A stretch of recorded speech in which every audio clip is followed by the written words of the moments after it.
एकात्म मानववाद का सामाजिक परिप्रेक्ष्य क्या है। कभी कभी जब परिभाषाएं करते हैं तब क्या है कहने के पहले बताना होता है क्या नहीं। तो एकात्म मानववाद का सामाजिक परिप्रेक्ष्य क्या नहीं है। तो एकात्म मानववाद जिस पृष्ठभूमि में उत्पन्न हुआ वह पृष्ठभूमि इतिहास की है, और इतिहास का एक ऐसा दौर आया जिसमें न केवल भारत पर संपूर्ण विश्व पाश्चात्य साम्राज्यवाद का शिकार हुआ। अफ्रीका, एशिया में यूरोपीय देशों का साम्राज्य स्थापित हुआ और एक ऐसी स्थिति आई कि वेस्टर्न पैराडाइम ही, पश्चिम की ज्ञान परंपरा ही जैसे वैश्विक ज्ञान परंपरा हो गई। जैसे शब्दों का प्रयोग होता है, जो यूरोपियन महायुद्ध है उसे हम विश्व युद्ध कहते हैं, विश्व युद्ध नहीं है वो। और इसलिए उस वेस्टर्न पैराडाइम में क्या कहा गया है समाज को। तो पश्चिम में जो एक विचारधारा का प्रवाह हुआ है, बड़ी बहस है, मानव की बहस है, उसे पढ़ना चाहिए। एक ऐसी स्थिति परिस्थिति आई जिस परिस्थिति में यह सवाल खड़ा हुआ, ये मानव क्या है, हु इज ह्यूमन बीइंग, मानव कौन है। और उसका एक जवाब आया human being is an individual. मानव यह एक व्यक्ति है। मानव यदि यह एक व्यक्ति है तो समाज क्या है।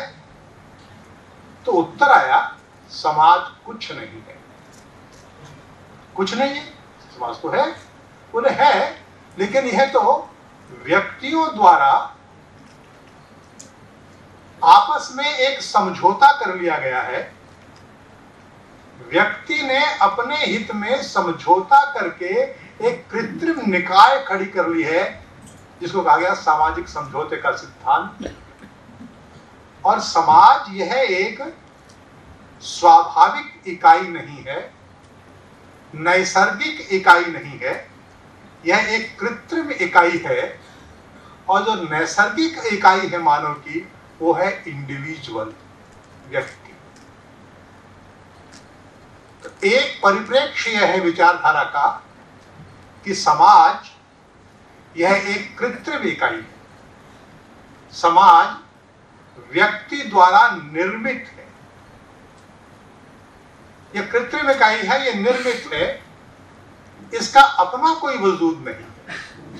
इसलिए जो कुछ होना है, जो कुछ करना है, वो व्यक्ति को करना है, व्यक्ति के लिए करना है, व्यक्ति के द्वारा होना है। इस विचार का नाम है वहां पर व्यक्तिवाद, इंडिविजुअलिज्म। हम सबको मालूम है, जिनको वेस्टर्न हिस्ट्री पता है, कि इस प्रस्थापना के कारण वहां पर जो दृश्य उत्पन्न हुआ वो बहुत खतरनाक था, वो अमानवीय था। और ये जो व्यक्ति है, यह व्यक्ति संप्रभु बनकर समाज का दुश्मन बन गया। और औद्योगिक क्रांति के साथ व्यक्ति की आजादी यह उत्पीड़न की आजादी हो गई। व्यक्ति की आजादी यह शोषण की आजादी हो गई। व्यक्ति की आजादी यह उपभोग की आजादी हो गई। व्यक्ति की आजादी यह लोलुपता की आजादी हो गई। इस प्रकार की आजादी को मानव तो सह नहीं सकता था, और इसलिए इस व्यक्तिवादी अवधारणा का रिएक्शन हुआ। और एक विद्वान खड़े हुए जिनका नाम बड़ा विख्यात है, कार्ल मार्क्स।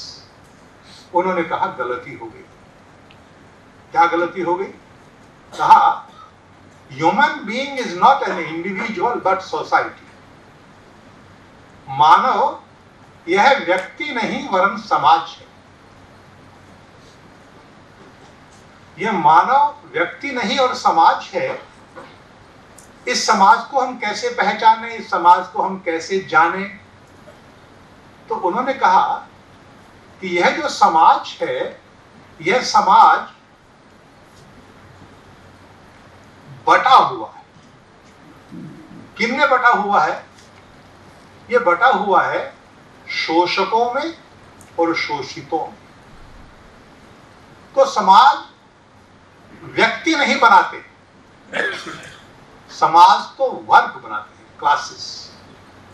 समाज क्लासेस से बनता है, और यह जो समाज क्लासेस से बनता है, यह समाज निरंतर संघर्षरत रहता है। क्यों? क्योंकि ये दो वर्ग हैं, शोषित और शोषक। इनमें युद्ध होता है, लड़ाई रहती है, और इनकी लड़ाई का परिणाम यह होता है, वो कहते हैं कल्पना करके कि परिणाम यह होता है कि जो सर्वहारा वर्ग है, वह सर्वहारा वर्ग जीतता है, विजयी होता है। विजयी होकर के अपनी तानाशाही स्थापित करता है, और कल्पना करते हैं कि अंततः वह तानाशाही विदर खत्म हो जाती है, स्टेट खत्म हो जाती है। तो प्रथम चरण में वो समाज को दो वर्गों में विभक्त इकाई मानते हैं। द्वितीय चरण में वो एक वर्ग की विजय घोषित करते हैं, और विजय घोषित करके एक तानाशाही स्थापित करते हैं, और चतुर्थ चरण में कल्पना करते हैं कि एक राज्य विहीन समाज की स्थापना होगी। तो समाज के ये दो परिप्रेक्ष्य हैं।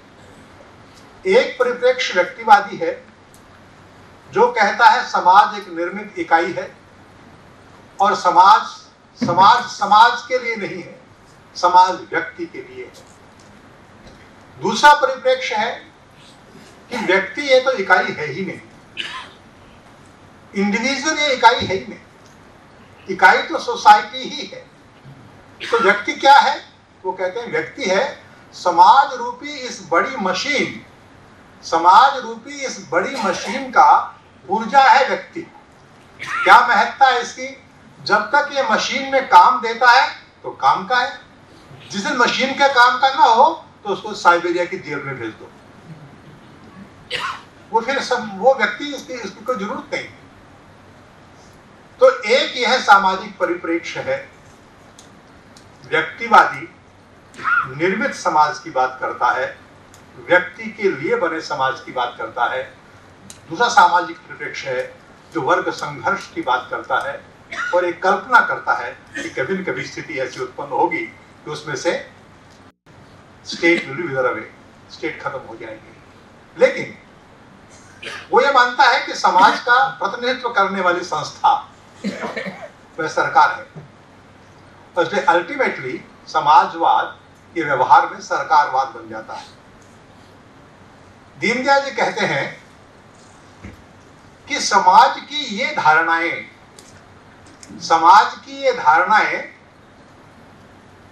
इनकी दो स्थितियां हैं। एक स्थिति है कि यह समाज की कोई परिस्थिति निरपेक्ष व्याख्या नहीं करती, यह परिस्थिति विशेष में कुछ विद्वानों ने सोचा और उन्होंने तात्कालिक व्याख्या कर दी, क्योंकि व्यक्तिवाद ये थियोक्रेसी के रिएक्शन में आया था, और थियोक्रेसी की सामाजिकता ये चर्च अभिमंडित थी, और उसमें व्यक्ति बहुत परेशान थे, आजादी नहीं थी सोचने की, वैज्ञानिकों को फांसियां हो रही थी। तो उन्होंने कहा the sovereignty of individual is the basis of humanity. व्यक्ति की संप्रभुता ये मानव की फाउंडेशन है, बेसिक है। ये गलत कहा क्या? दीनदयाल जी कहते हैं ये गलत नहीं कहा, तो ये अधूरा कहा, ये पूरा सच नहीं। और जब इसके रिएक्शन में कार्ल मार्क्स ने कहा कि व्यक्तिवाद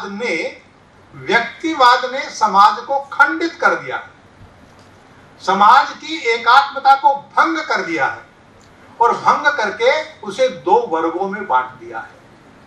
ये जो दो वर्गों की स्थिति है, यदि व्यक्तिवादी विचार परंपरा का यूरोप में प्रयोग न हुआ होता, व्यक्तिवादी विचार परंपरा का यूरोप में उपयोग न हुआ होता, औद्योगिक क्रांति न हुई होती, तो क्या कार्ल मार्क्स समाज की यही व्याख्या देते?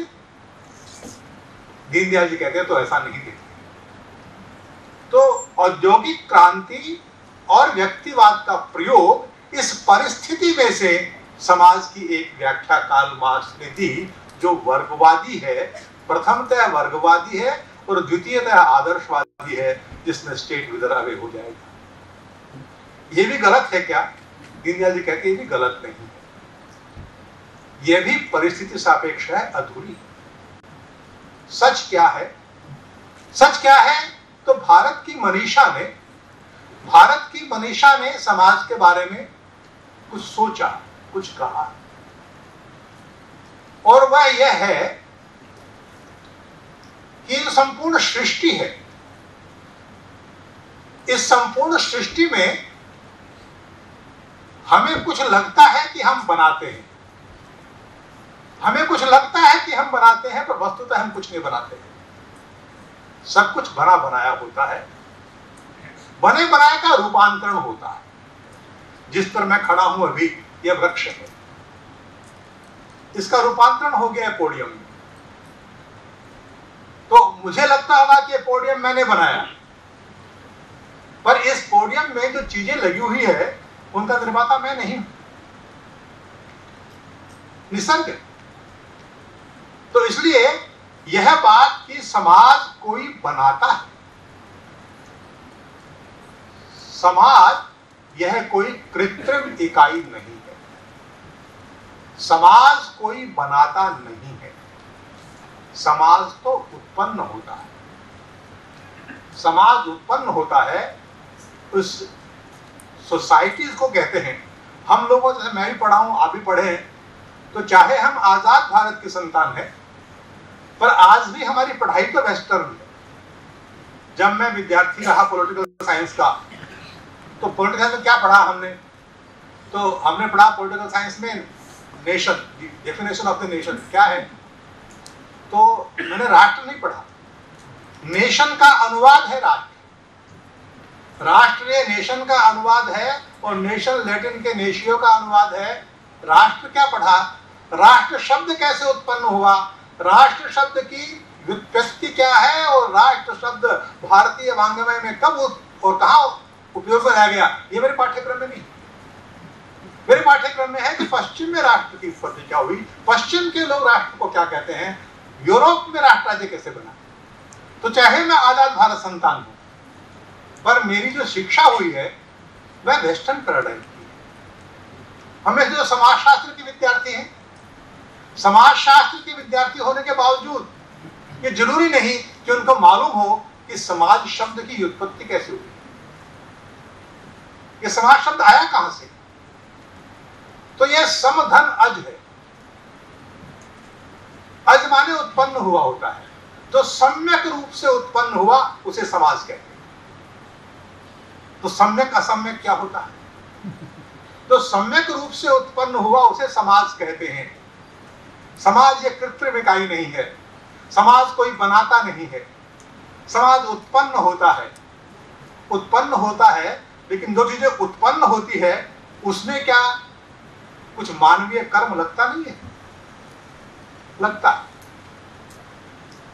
बीज में पौधा, पेड़, वृक्ष अंतर्निहित है। बीज में पौधा, पेड़, वृक्ष अंतर्निहित है। बीज एक प्राकृतिक वस्तु है, लेकिन खेती हम करते हैं, बगीचा हम लगाते हैं, पेड़ हम लगाते हैं। तो ये जो प्राकृतिक रूप से उत्पन्न हुआ है, उस उत्पन्न हुए समाज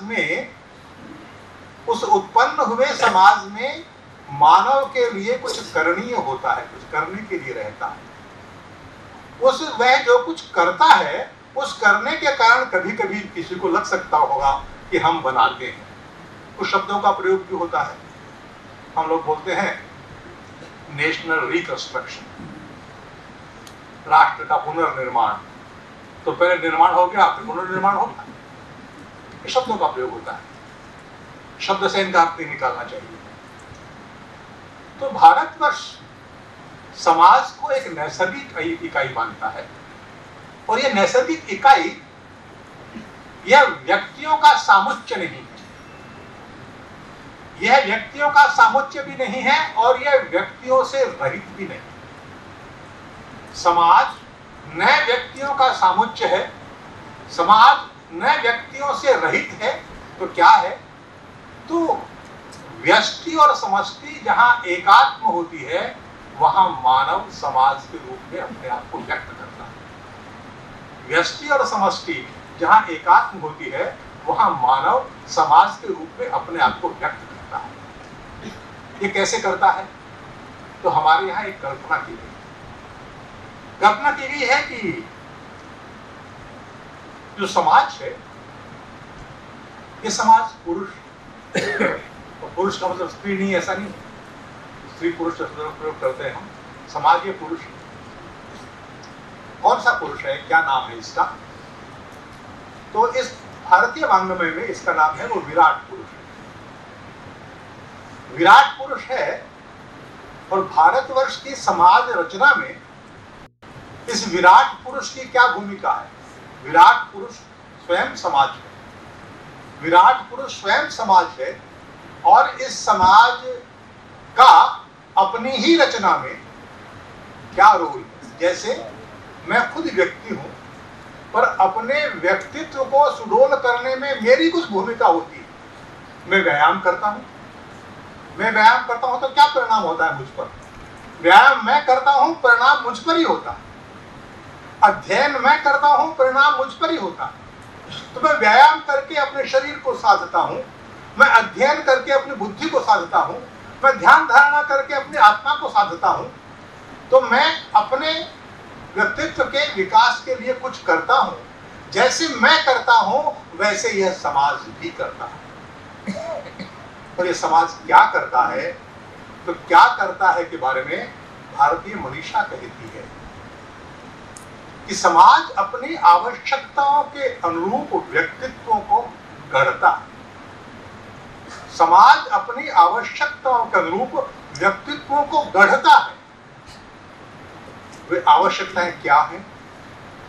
उन आवश्यकताओं के अनुरूप व्यक्तित्वों का गठन कैसे होता है? और यह होने के लिए भारत की समाज व्यवस्था में तो सबसे पहली व्यवस्था आती है, वो आती है वर्ण व्यवस्था। समाज की जरूरत है, क्या जरूरत है समाज की? समाज की जरूरत है कि वह अपने निरंतर विकास के लिए, अपने निरंतर उन्नयन के लिए, अपने निरंतर स्वस्थ बने रहने के लिए, अपने स्वयं में स्थित रहने के लिए उसे ज्ञान चाहिए। ज्ञान के लिए अध्ययन की परंपरा चाहिए, अध्ययन की स्थितियां चाहिए। तो ज्ञान चाहिए, ज्ञान के लिए अध्ययन चाहिए, अध्ययन की स्थितियां चाहिए, अध्ययन के संसाधन चाहिए। तो भारतीय समाज व्यवस्था ने कहा कि हम अपने भीतर ऐसे व्यक्तित्वों का निर्माण करेंगे जो समाज के लिए ज्ञान की साधना करेंगे। और इस ऐसे व्यक्तित्वों के निर्माण को, ऐसे व्यक्तित्वों के सामुच्य को, ऐसे व्यक्तित्वों के निर्माण की जो प्रक्रिया है, उसमें उनका मेंटल कलर होगा। वर्ण माने रंग। जो उनका मेंटल कलर होगा वो ब्राह्मण का होगा। तो विराट पुरुष के मुख से ब्राह्मण की उत्पत्ति होती है। वैसे ही समाज की और जरूरत है। क्या ज्ञान से काम चल जाएगा? ज्ञान से काम नहीं चलेगा। ज्ञान को फर्दर कुछ आचरणों में लाना पड़ेगा। ज्ञान को, जो ज्ञान की साधना कर रहा है, जो ज्ञान की साधना कर रहा है, उस समाज को सुरक्षा की आवश्यकता है। और आप कोई वृक्ष लगाते हैं तो वृक्ष तो स्वयं अपने आप उगता है, वृक्ष को थोड़ी उगाया जाता है। वृक्ष अपने आप उगता है, वृक्ष अपने आप विकसित होता है, लेकिन उसको हम बाड़ लगाते हैं कि कोई जब वह वृक्ष छोटा है उसे खा न जाए, तोड़ न दे, उखाड़ न दे। तो ये ज्ञान की साधना करने वाला समाज इस ज्ञान की साधना में कोई बाधा उत्पन्न न कर दे, तो इसको रक्षा की आवश्यकता है। कुछ ऐसे लोग होने चाहिए जिनमें रक्षा करने की शक्ति और रक्षा करने की प्रवृत्ति हो। शक्ति है और प्रवृत्ति नहीं है तो भी मामला ठीक नहीं होगा, प्रवृत्ति है और शक्ति नहीं है तो भी मामला ठीक नहीं होगा। तो समाज की रक्षा करने की शक्ति और प्रवृत्ति जिनमें है, ऐसे लोगों को तैयार करना, जिसमें कहते हैं क्षत्रिय वर्ण की उत्पत्ति हुई। अब समाज की रक्षा हो जाए, समाज में ज्ञान की साधना भी हो जाए, खाएंगे क्या? ज्ञान तो नहीं खाया जाता।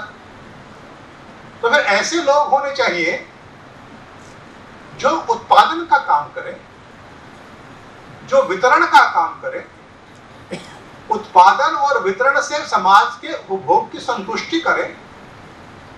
और इस प्रकार के जो लोग होंगे, उनका जो वर्ण होगा, रंग होगा, उसे वैश्य कहा गया। और ये जो तीनों लोग काम करेंगे, ये तीनों लोग बिना किसी सहायक के काम कर लेंगे क्या? जो ज्ञान की साधना करेगा उसको कुछ सहायता चाहिए, कोई उसका कागज, कलम, पेंसिल, स्याही, पुस्तकालय कोई संभालेगा ना, तो उसको सहायक चाहिए। क्षत्रिय को भी सहायक चाहिए, वैश्य को भी सहायक चाहिए। इन सबकी सहायता के लिए जो मेंटल कलर है उसे कहा गया शूद्र।